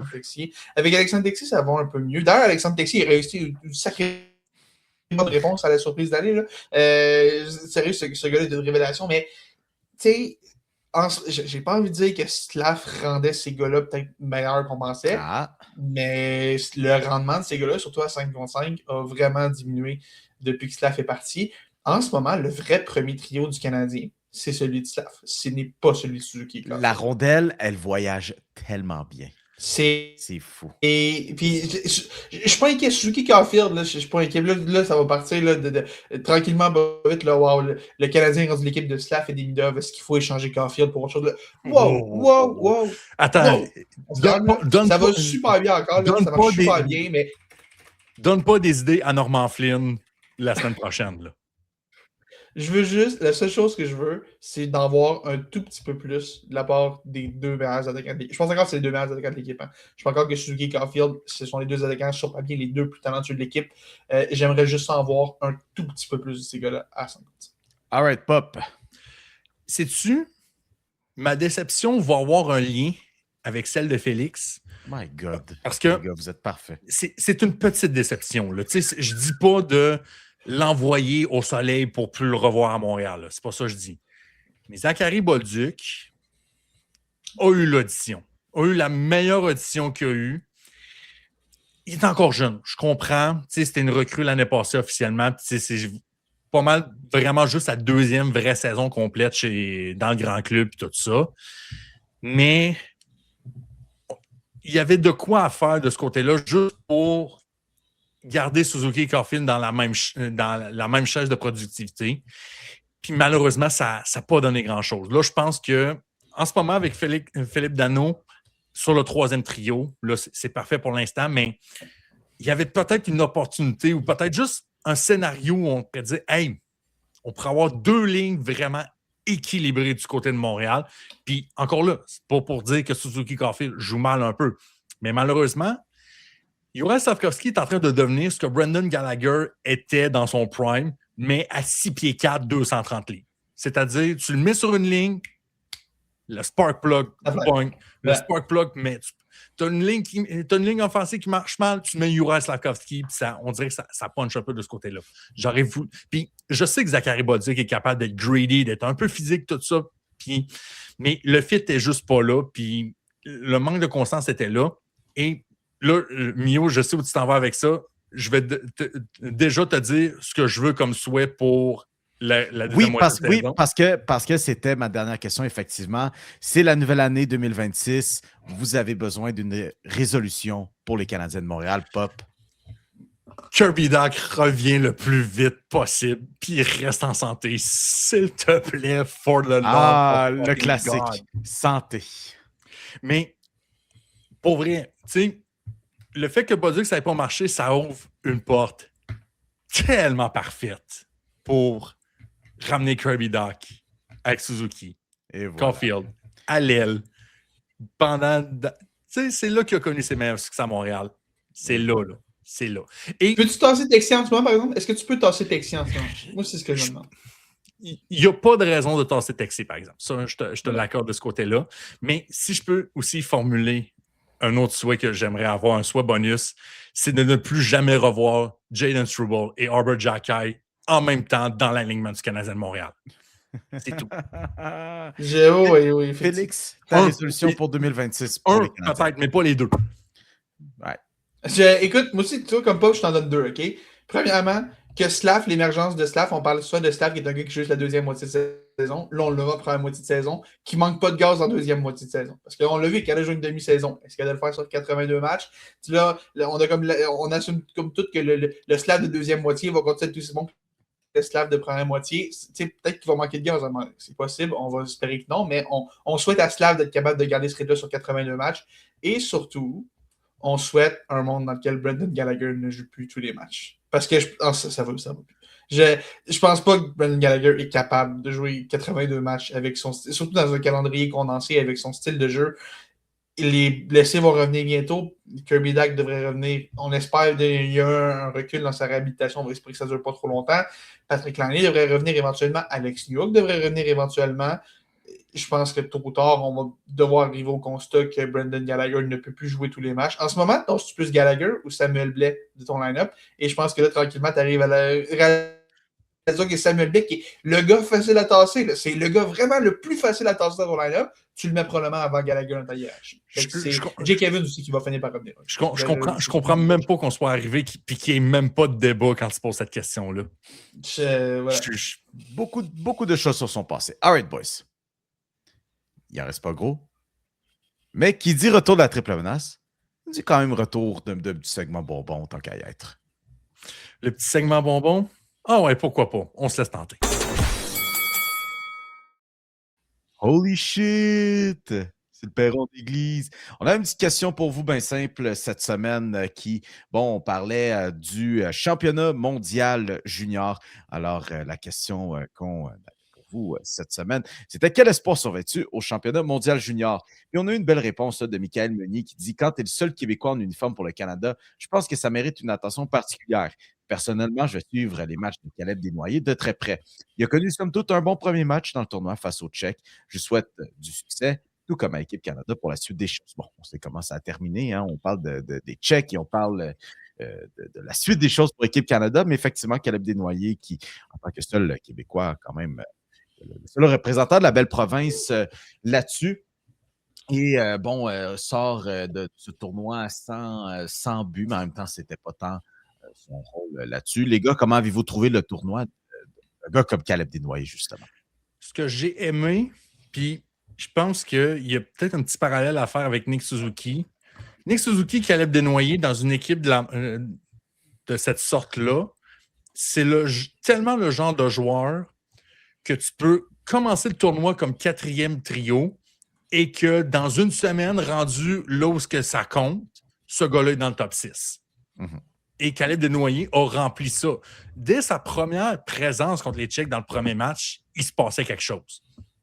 Puis, on dit souvent que c'est un tournoi pour les 19 ans. Caleb Desnoyers, c'est un gars de 18 ans. Admissible à revenir l'année prochaine, puis tout ça. Pour moi, s'il y a peut-être un groupe de meneurs à construire là-dessus, moi, je suis bien content que Caleb Desnoyers soit là-dedans parce qu'il a ressorti du lot. Puis, il a rapidement grimpé dans l'échelle un peu offensive de ce tournoi-là. Kudos à lui. C'est juste plate que ça ne s'est pas converti en une victoire avec l'or au coup pour cette édition-là.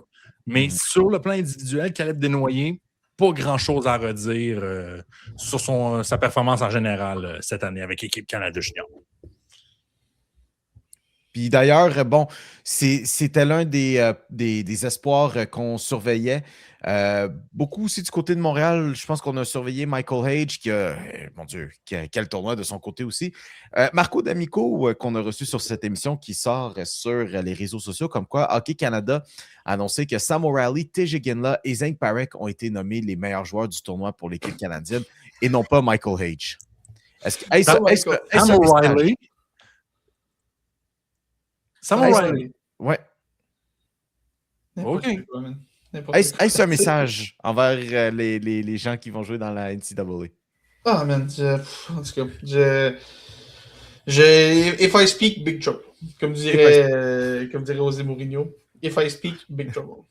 All right, les boys, avant qu'on se quitte, on a notre quiz du joueur de la semaine. Alors, joueur de la semaine qui porte les couleurs des Browns de Cleveland avec 23 sacs du corps en 2025 et 125,5 sacs du corps en carrière. Félix Forget, de qui parle-t-on? On parle d'un gars qui écrit l'histoire aujourd'hui avec son 23e sac, un record en une saison. On parle de Myles Garrett, qui a connu une saison incroyable avec les Browns. On parlait plutôt cette année de peut-être une saison de 25 à 30 sacs du corps. Finalement, c'est ramassé contre des équipes qui étaient plus préoccupées à ne pas le laisser avoir son sac record que de gagner le match. Les Steelers. Bref, quand même, chapeau à Myles Garrett pour cette saison-là. C'est incroyable pour lui, 23 sacs, c'est incroyable. Et d'ailleurs, pour tous ceux qui vont nous sortir le fameux argument de « Ouais, mais il y avait un 17e match. » Déjà, en partant, si vous faites ça, tous les records de 16 matchs ne devraient pas compter parce qu'avant, on en jouait 14. Et deuxième argument, Myles Garrett a joué moins de sacs, moins de snaps pendant la saison que Michael Strahan et TJ Watt qui partageaient le record à 22,5. Il a joué moins de snaps que ces deux gars-là. Donc, ce record-là, vraiment totalement légitime. Et je veux rien entendre sur le fait qu'il y a un astérisque ou quoi que ce soit là. Il n'y a aucun astérisque, il n'y a aucun. Ce record-là est complètement légitime. Puis, je pense que, tu sais, il a joué moins de snaps, c'est genre crissement moins de snaps. Tu sais, c'est une affaire de quasiment 200 snaps de moins, je pense, que TJ Watt. Quelque chose de même. Ouais. C'était pas juste genre, oh, il a joué 20 snaps de moins. Non, c'est genre 150, 200, là. Non, ouais. All right. Mesdames et messieurs, c'est ce qui met fin à cette première édition de la Triple Menace pour l'année calendrier 2026. J'espère que vous avez passé quand même une belle heure et demie à nous écouter, que vous soyez de retour au travail ou à l'école. Bon, j'avouerais que les cours, c'est peut-être plus vers mercredi et jeudi que ça commence. Dans tous les cas, que vous ayez pris le temps de nous écouter, je vous invite à nous suivre sur toutes nos plateformes, sur les réseaux sociaux, notamment via le groupe Facebook des superfans de Tigers de Guangdong. Vous savez quoi, vous pourrez interagir avec nous, participer à l'émission telle qu'avec le Perron d'église. Sinon, on est sur Instagram, TikTok et Twitter. Sinon, tous les jeudis matins, vous pouvez écouter le Salon de Nio, une petite revue de presse de la menace où on fait un petit tour de l'actualité sportive. Écoutez. Sinon, d'ici là, on se retrouve la semaine prochaine sur ce programme. Passez une très bonne année 2026 et à la prochaine.